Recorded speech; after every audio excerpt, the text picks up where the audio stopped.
बिस्मिल्लाहिर्रहमानिर्रहीम। अस्सलाम वालेकुम। ये आपका अपना डिजिटल प्लेटफॉर्म है। मैं तारिक मतीन हूँ।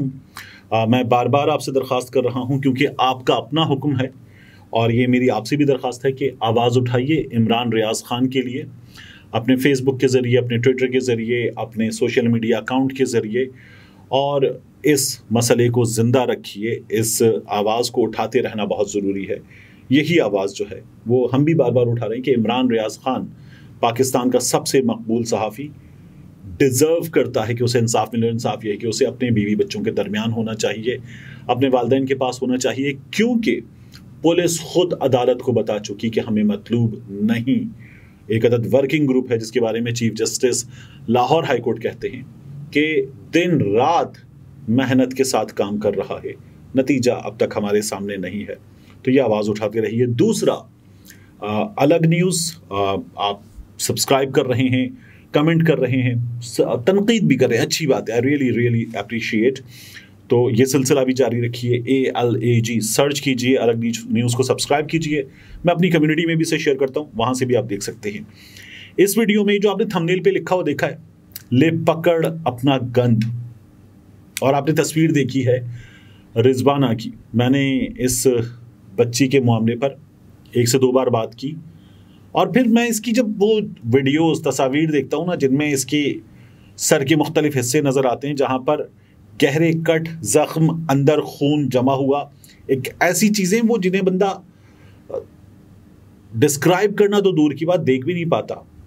तो मैं इस मामले पर बात करना चाहता था। मैं नादिया जमील साहिबा को देख रहा हूँ, हमजा अली अब्बासी को देख रहा हूँ, मुख्तलिफ लोगों को देख रहा हूँ जो इस मामले पर बात कर रहे हैं, आवाज़ उठा रहे हैं। सोशल मीडिया पर हम भी आवाज़ उठा लेते हैं, लेकिन इस मामले पे बात करते हुए ना, खुद बच्चियों का बाप हो इंसान, बच्चों का, तो वो तकलीफ होती है कि कैसे। तो इसलिए एक स्टोरी है, मैं इस स्टोरी की तमाम तफसीलात आपके सामने रख दूँ, लेकिन उससे पहले मेरा एक सवाल है।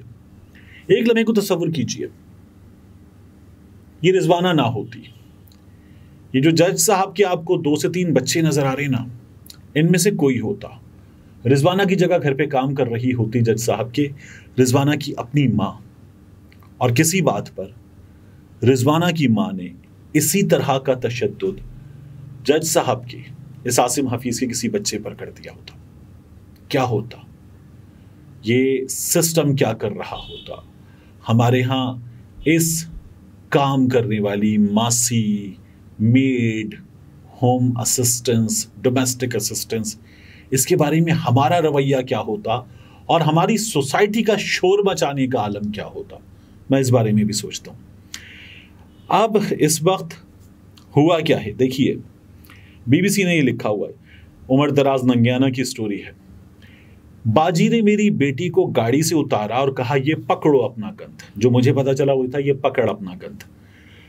और उसके बाद स्टोरी में लिखा हुआ, सूबाई दारुल हुकूमत लाहौर में जनरल अस्पताल के इंतहाई निगहदाश्त वार्ड में सफ़ेद चादर में लिपटी लगभग 12 साल बच्ची लेटी है। उसका जिस्म हरकत नहीं कर रहा, मगर जिस्म के साथ जुड़े तिब्बी आलात और मशीनें ये बता रही हैं कि उसकी सांसें चल रही हैं। दूर से ही देखने पर नजर आता है कि उनके सर पर जख्मों के गहरे निशान हैं, लेकिन बेड के दूसरी तरफ जाकर जब उसके चेहरे और आंखों पर नजर पड़ती है तो जिस्म में झुरझुरी सी दौड़ जाती है।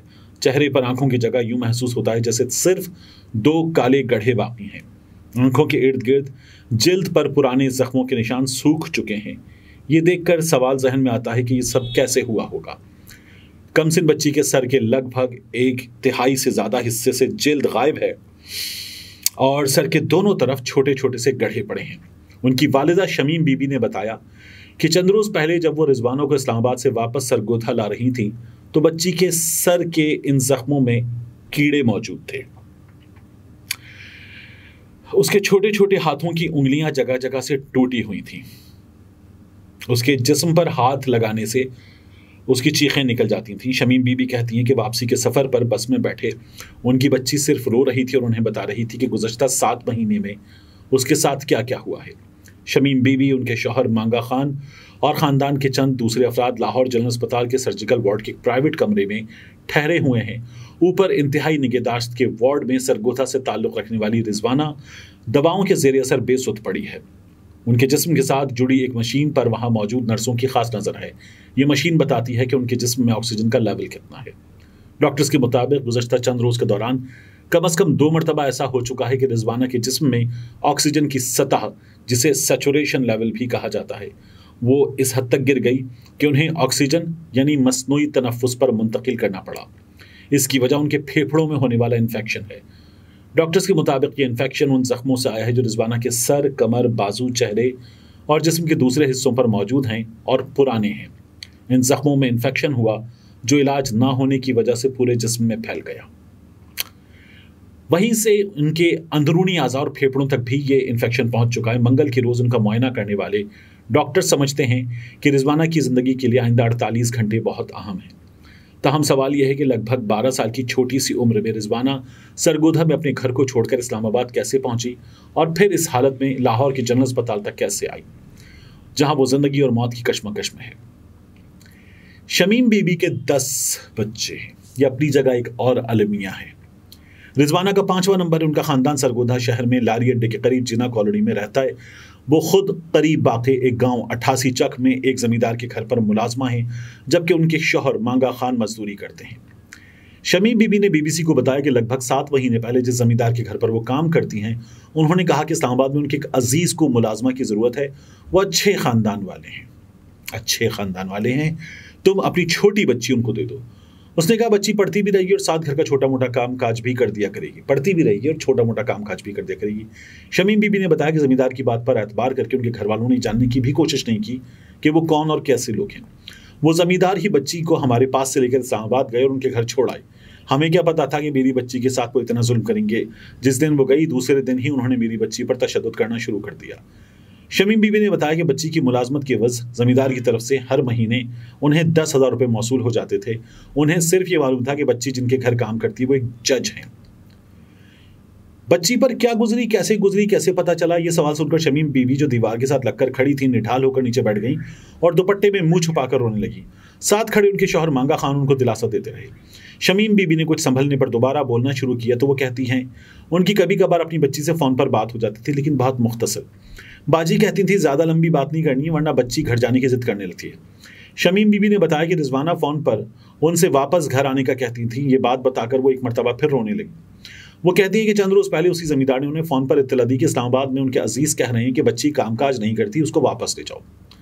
रिजवाना को लेने के लिए उनकी वालदा सरगोधा से एक निजी बस सर्विस की बस पर सवार होकर इस्लामाबाद पहुंची।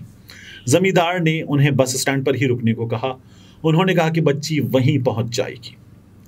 शमीम बीबी ने बताया कि उन्हें बस अड्डे पर इंतजार करते 2 घंटे से ज़्यादा का वक्त गुजर गया तो उन्होंने जमींदार से रब्ता किया। जमींदार ने फिर कहा कि वहीं रुकें, बच्ची पहुंचने वाली है। वो कहती हैं लगभग 4 घंटे बस स्टैंड पर इंतजार करने के बाद एक गाड़ी वहां आई। उस वक्त अंधेरा हो चुका था। उनकी बच्ची रिजवाना अगली सीट पर बैठी थी। उनका चेहरा दुपट्टे से इस तरह ढका हुआ था कि सिर्फ नाक और मुंह हल्का सा नजर आ रहा था। गर्दन और सर को खास तौर पर दुपट्टे में लपेटा गया था। बाजी भी साथ थी। उन्होंने वहीं बच्ची को नीचे उतारा और मुझे कहा ये पकड़ो अपना कद। ये कहकर वो गाड़ी भगाकर निकल गई।